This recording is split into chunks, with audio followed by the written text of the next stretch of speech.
Hello, my name is Ralph Young. Today's date is October 3rd, 2002. On the infamous day of September 11th, 2001, I was working in the Pentagon. I am a budget analyst with the Department of Defense. And as most days, it was a beautiful, beautiful morning.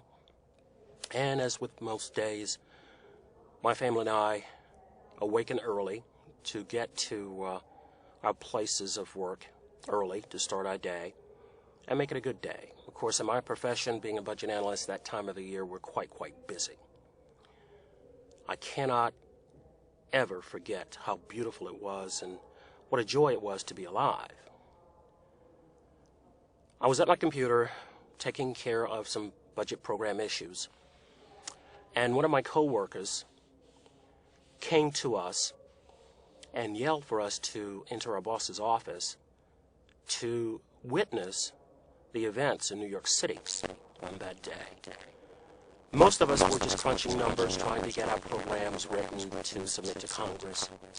I, for one, ran into the office, and I couldn't believe my eyes. It appeared as though this was something out of a movie. Horrific scenes. With that, I went back to my desk and was continually trying to work on things, and then all of a sudden, CNN popped up on my screen. And from that time on, this was a real event. Probably within, 30 minutes or so, the building shook. My office was less than 200 yards away from the impact at the Pentagon. All of a sudden, there were screams of leaving the building. There was chaos everywhere. People shoving, yelling, screaming, trying to get out of the building.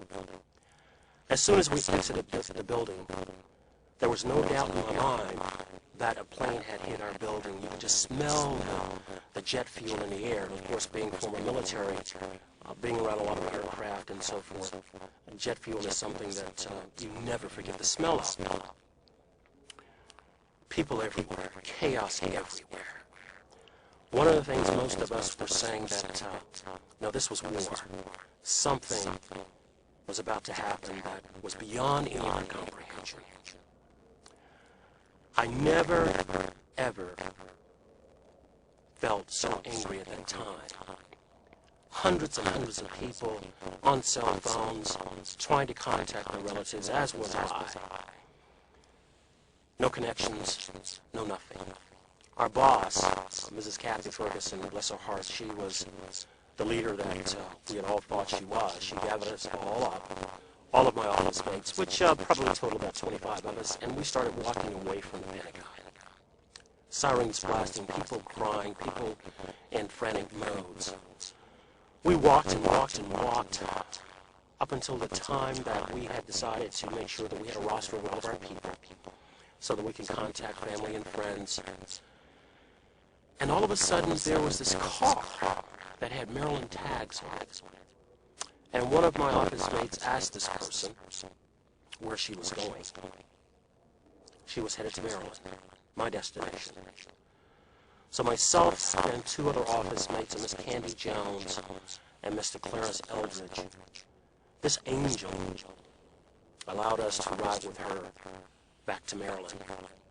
Traffic jams, people on foot, hardly any movement of traffic. It took us about 4.5 hours to get home. My wife was in a frantic. My brother-in-law finally, bless his heart, called from Texas to ask how we were. I never did contact my wife. Friends were trying to contact me. After I guess 2.5 hours after the plane impacted the Pentagon, a good friend of mine did call. I asked her to contact my wife and please put her at ease that I was fine. A little shaken, but I was fine. As I said, it took about nearly 4 to 5 hours for me to finally meet up with my wife on a stretch of road on the Beltway outside of Washington, D.C. in Maryland.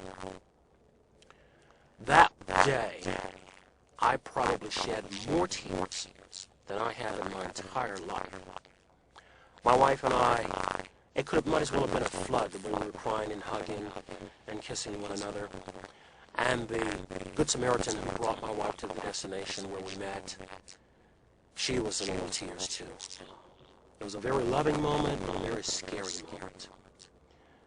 I've never in my life want to experience such an occasion again.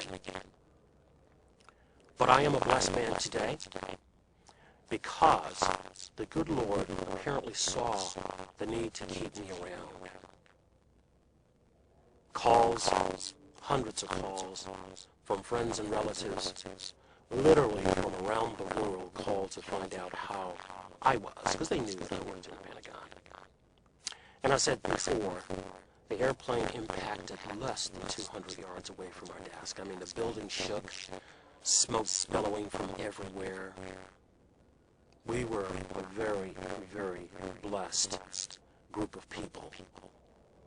Unfortunately, like many people in this area and the thousands who lost friends and relatives in New York, I too lost a very good friend and a co-worker in the attack on the Pentagon. Her name, Miss Patty Mickley.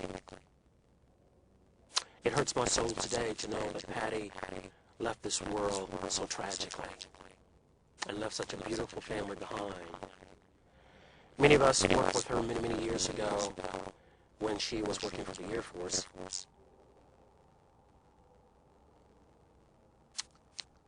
And it pains me to even think that she's gone. But she had a career change that she wanted to make, and she went to work for the Army. And as we all know, that side of the building was primarily filled with Army personnel, uniformed as well as civilians and contractors. Patty just happened to be to work that day, and she lost her life. On the celebration of, well, celebration is a wrong term. In recognition of that day, this past September 11th, the entire country was in mourning, and so were we. I had intended to revisit my office mates, but I couldn't bring myself to do that. I had to grieve and remember in my own way by attending church services, by visiting other friends and relatives, and attending a very beautiful piano recital commemorating the event and celebrating America, great, great nation, which we all should take pride in. And also I visited Patty's gravesite that day, which was a very hard thing to do. As I've said before, I'm a very, very blessed man. My office mates, whom I was with on that tragic day, we stay in touch. We are, to this day, inextricably connected, and we will always be connected because of that tragic day. I was fortunate enough to also have been given the opportunity to write a small prose, if you will, of what I experienced that day. And I'd like to share that with you. I sent this to the Washington Post and also included it in our local paper, the Bowie Blade.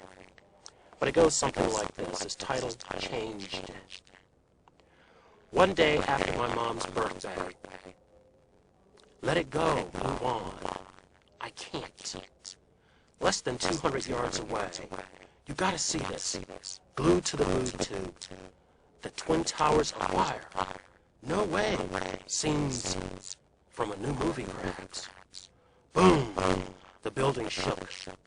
Let's get the hell out of here. People running, pushing, screaming, crying.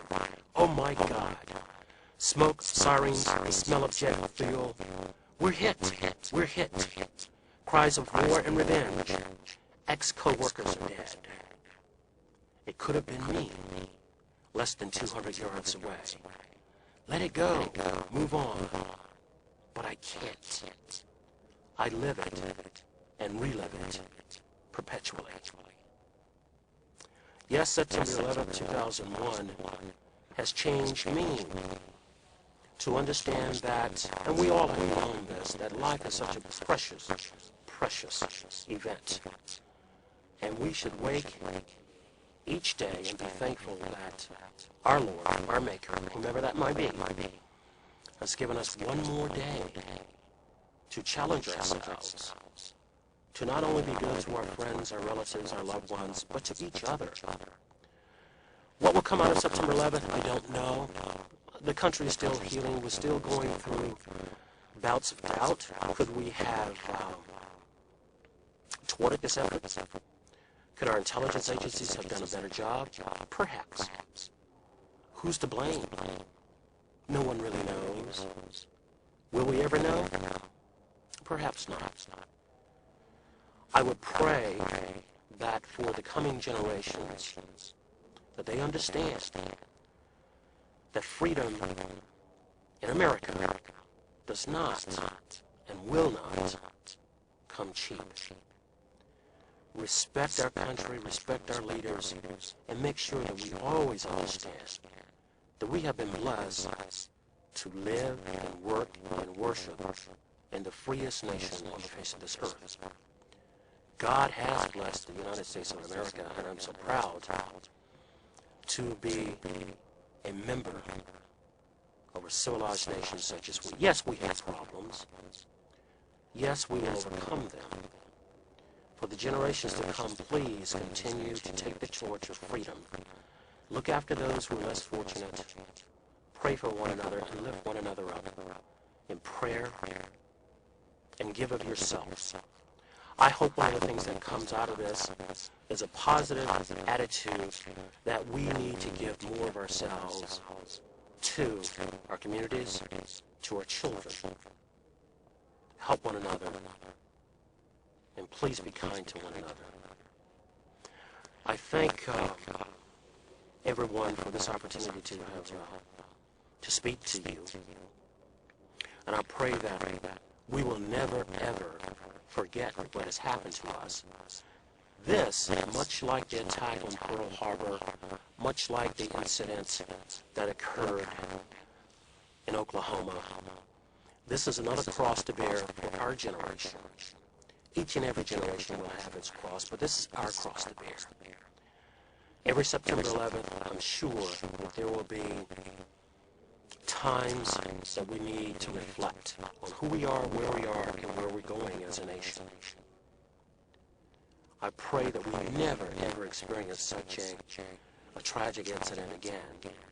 But I think we as a people will overcome this, we will learn from this, and we will heal from this. Thank you. Thank you. Thank you.